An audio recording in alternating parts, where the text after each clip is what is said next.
नमस्कारम दोस्तों। पिता के घर में रहने वाली कन्या कौन सा पाप करती है।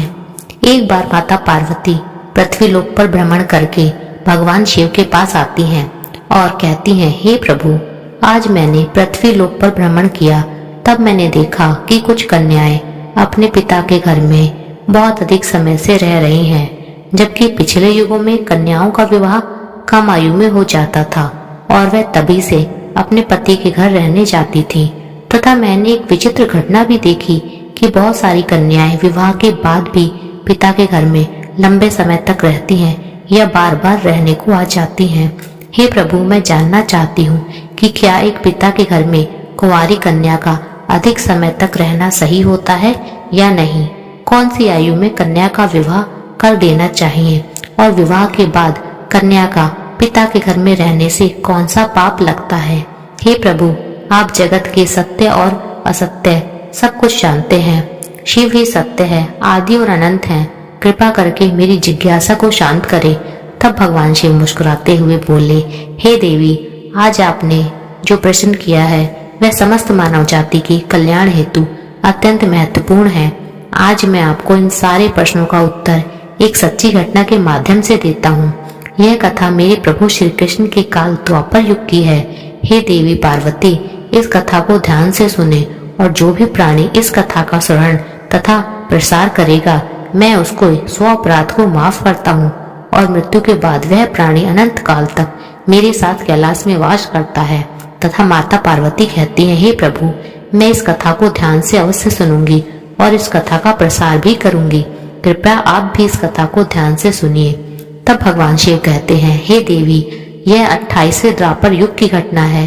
यदुकुल श्रेष्ठ वीर उग्रसेन के यहाँ जो घटना घटित होने वाली है उसी का भूतकाल के रूप में वर्णन करूंगा। मथुरा नाम की नगरी है, वहाँ उग्रसेन नाम के यदुवंशी राजा राज्य करते थे। वे शत्रु विजय, संपूर्ण धर्मों के तत्व ज्ञाता, प्रजा की रक्षा करने वाले और अति गुणवान राजा थे। राजा उग्रसेन धर्म पूर्वक राज्य का संचालन और प्रजा का पालन करने में सक्षम थे। उन दिनों परम पवित्र विदर्भ देश के सत्यकेतु नाम से प्रसिद्ध एक महाप्रकारमी राजा भी हुआ करते थे। उनकी एक पुत्री थी जिनका नाम था मायावती। वह सत्य धर्म का आचरण करने वाली, अति सुंदर, अति गुणवान और चरित्रवान होने के कारण दूसरे लक्ष्मी के समान थी। मथुरा के राजा उग्रसेन ने उस सुंदर नेत्रों वाली मायावती से विवाह किया। उसके स्नेह और प्रेम से मथुरा नरेश मुग्ध हो गए। मायावती को वो अपने प्राणों के समान प्यार करने लगे। उसको साथ लिए बिना वो भोजन तक नहीं करते थे। उसके साथ क्रीड़ा विलास में ही राजा का समय बीतने लगा। भगवान शिव कहते हैं, हे देवी, मायावती के बिना उन्हें एक क्षण भी चैन नहीं मिलता था। इस प्रकार प्रतिदिन उन दोनों के पति पत्नी के प्रेम में प्रगाढ़ता आने लगी। उनका प्रेम बढ़ने लगा। कुछ समय के बाद विदर्भ नरेश सत्यकेतु ने अपनी पुत्री मायावती को याद किया और उनकी माँ ने भी उनको देखने की लालसा जताई। इस कारण वह बहुत दुखी थी क्योंकि वे अपनी बेटी को बहुत दिनों से नहीं मिली थी। हालचाल जानने हेतु उन्होंने पुत्री को बुलाया। मथुरा नरेश उग्रसेन के पास उन्होंने अपने दूत भेजे। दूतों ने वहां जाकर आदर पूर्वक राजा उग्रसेन से कहा, महाराज, विदर्भ नरेश सत्यकेतु ने अपनी कन्या और इस राज्य की महारानी के कुशल समाचार जानने हेतु हमें यहाँ भेजा है। आपको हमारा सादर प्रणाम। उनका प्रेम और स्नेहपूर्ण अनुरोध है, आपको स्वीकार कीजिए। राजकुमारी मायावती को उनके यहाँ भेजने की व्यवस्था कीजिए। वह अपनी पुत्री को देखना चाहते हैं। राजा उग्रसेन ने जब दूतों के मुंह से यह बात सुनी तो वे भी प्रसन्न हो गए क्योंकि वे भी चाहते थे कि रानी मायावती को आराम करने हेतु उनके पिता के यहाँ जाना चाहिए। तब उन्होंने स्नेह और उदारता के साथ अपनी पत्नी मायावती को विदर्भ राजा के यहाँ भेज दिया। पति के भेजने पर मायावती बड़ी खुश हुई।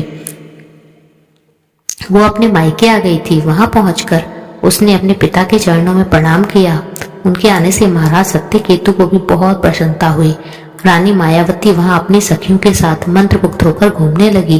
पहले की भांति वे घर, वन, तालाब और राज्य में विहार करने लगी क्योंकि विवाह के बाद पहली बार वह अपने पिता के यहाँ आई थी।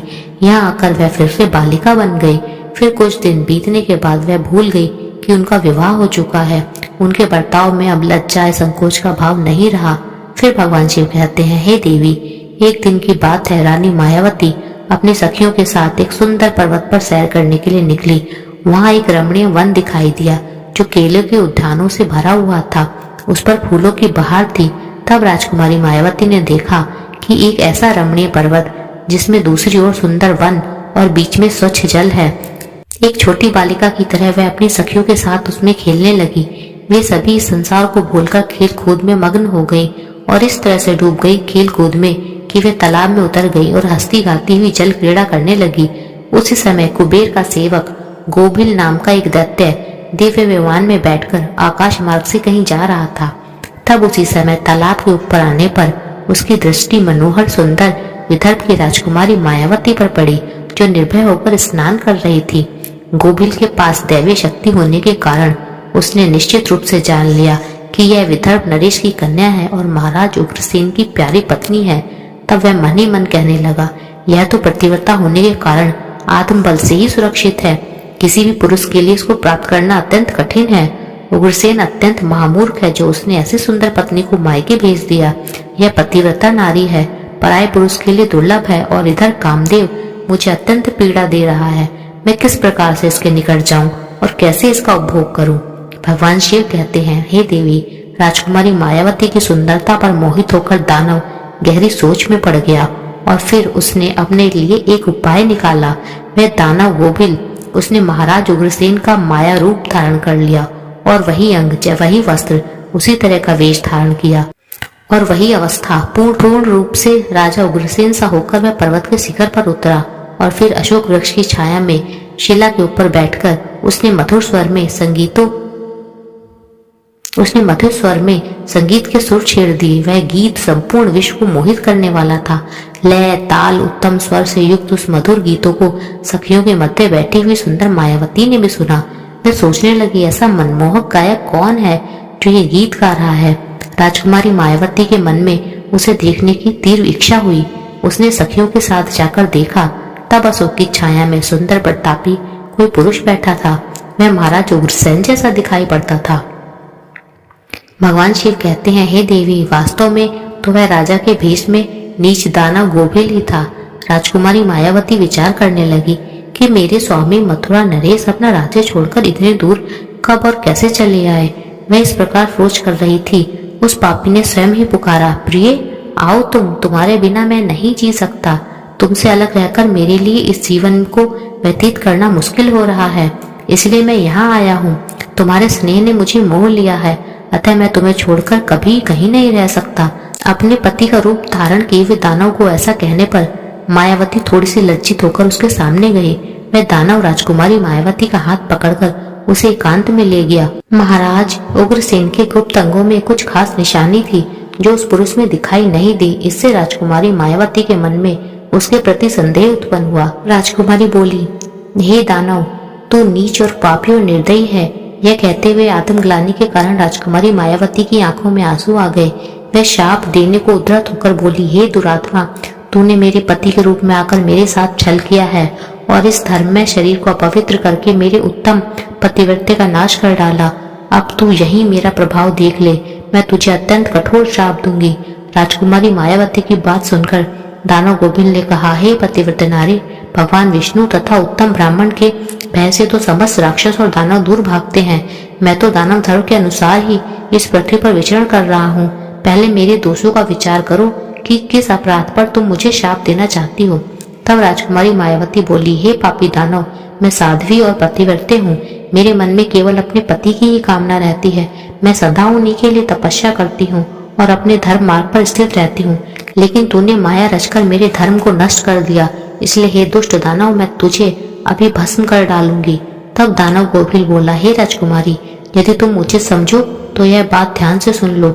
मैं धर्म की ही बात कह रहा हूँ। जो स्त्री प्रतिदिन मन, वाणी और काम से अपने पति की सेवा करती है, पति के संतुष्ट रहने पर स्वयं को भी संतोष का अनुभव करती है, पति क्रोधित होने पर भी उसे कभी नहीं छोड़ती, उसके दोषों और गुनाह की ओर ध्यान नहीं देती और पति के सभी कामों में आगे रहती है, वह नारी पतिव्रते कहलाई है।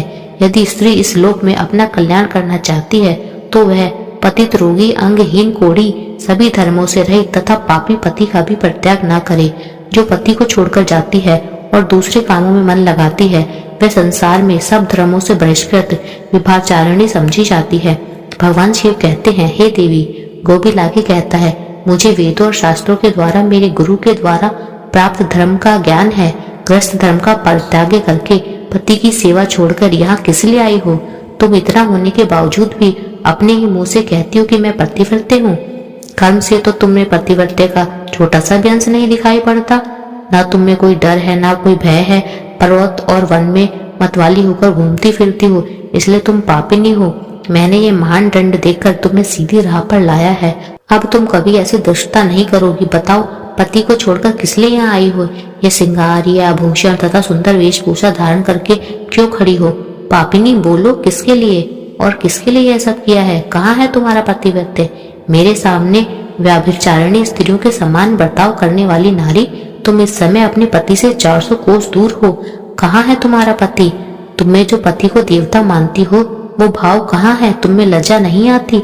तुम मेरे सामने बोलती हो। कहाँ है तुम्हारी तपस्या का प्रभाव? कहाँ है तुम्हारा तेज और बल? आज ही मुझे अपना बल और पराक्रम दिखाओ। तब राजकुमारी मायावती बोली, ओ नीचासुर, सुन, मेरे पिता ने स्नेहवश मुझे अपने पति के घर से बुलाया है। इसमें क्या पाप है? मैं काम, लोभ, मोह तथा डर के वश पति को छोड़कर नहीं आई हूँ। मैं यहाँ अपने पति की इच्छा से आई हूँ और उनका चिंतन भी करती रहती हूँ। तुमने भी छल से मेरे पति का रूप धारण करके मुझे धोखा दिया है।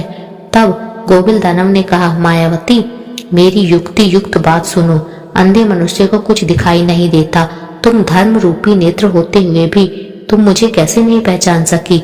तुम्हें ज्ञात था कि तुम्हारा पति इतनी दूर कभी नहीं आ सकता, फिर तुमने मेरे साथ संबंध बनाए। इस समय तुम्हारे मन में पिता के घर जाने का भाव उत्पन्न हुआ। उसी समय तुम पति की भावना छोड़कर उसके ध्यान से मुक्त हो गई और अपने पति का निरंतर चिंतन ही नारियों के धर्म का सर्वश्रेष्ठ उदाहरण है।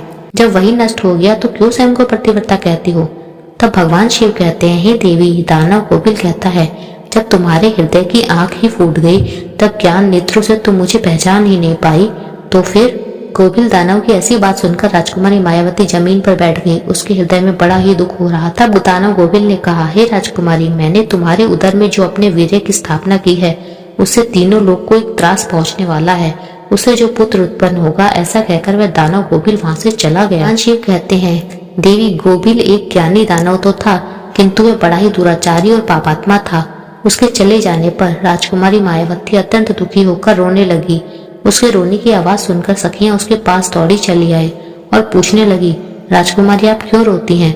मथुरा नरेश महाराज उग्रसेन कहाँ चले गए? राजकुमारी मायावती ने अत्यंत दुखी होते हुए रोते रोते अपने चले जाने की सारी बात कही। फिर सभी सखियां उसके पिता के घर में उसको ले गई। उस समय वह शोक से कतराई हुई थी। सखियों ने राजकुमारी मायावती के माता पिता के सामने सारी घटना सुना दी।